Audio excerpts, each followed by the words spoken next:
Dokumennya guys ya. Jadi kemarin itu kita sempat dihebohkan gitu ya dengan pemberitaan tentang seorang perempuan yang aktif di dalam dunia parenting. Kemudian dia juga seorang influencer. Dia juga concern mengawal kekerasan terhadap anak. Dia juga pemilik daycare gitu kan. Ternyata dia melakukan kekerasan terhadap anak balita yang dititipkan di pantinya gitu. Dan ini tentu menimbulkan kegelisahan tersendiri terutama bagi ibu-ibu yang memilih bekerja selama ini dan menitipkan anaknya di panti penitipan gitu. Mulai ada rasa cemas, rasa ragu gitu ya untuk melakukan ataupun menitipkan anaknya kepada panti yang semacam itu gitu. Coba bayangkanlah panti yang dikelola oleh seseorang yang selama ini concern dalam hal kekerasan terhadap anak, itu saja bisa melakukan kekerasan gitu. Gimana dengan yang lain yang kemudian tidak nampak ada prestasi ataupun ada pembelaan terhadap kekerasan terhadap anak selama ini kan gitu. Dan selain daripada itu, tentu juga akan mulai muncul perdebatan gitu mengenai lebih baik jadi ibu rumah tangga, menjaga anak ataukah bekerja di sektor lain di luar yang meninggalkan anak-anak di rumah di dalam hal pengawasan orang lain. Ini mulai pasti akan muncul perdebatan dalam masalah ini gitu. Nah, saya kira siapapun berhak dengan apa yang menjadi pilihannya gitu.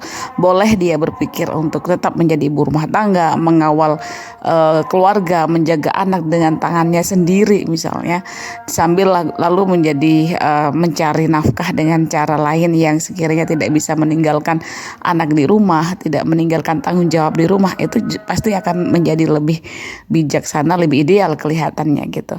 Tapi kita juga tidak boleh lah kemudian mengklaim bahwa dia yang meninggalkan anaknya di rumah karena memilih kerja di luar itu adalah bukan ibu yang baik misalnya.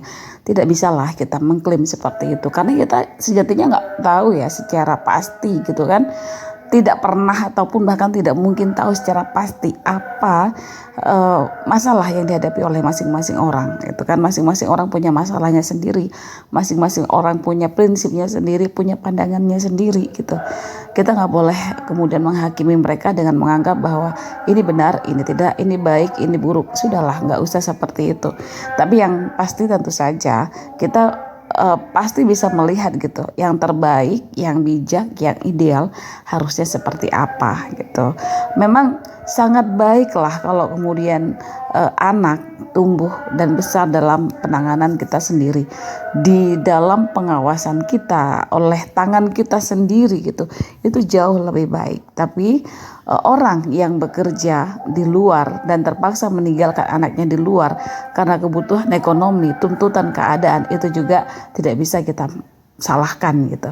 Ya mudah-mudahan sajalah yang pasti semua ibu yang memilih jalannya masing-masing tetap disertakan gitu ya cara pikirnya yang benar-benar matang begitu, berpikir secara matang dan hati-hati terutama kalau memang mau menitipkan anaknya, mencari tempat penitipan yang benar-benar aman gitu ya, yang sekiranya tidak terjadi lagi hal-hal yang semacam ini.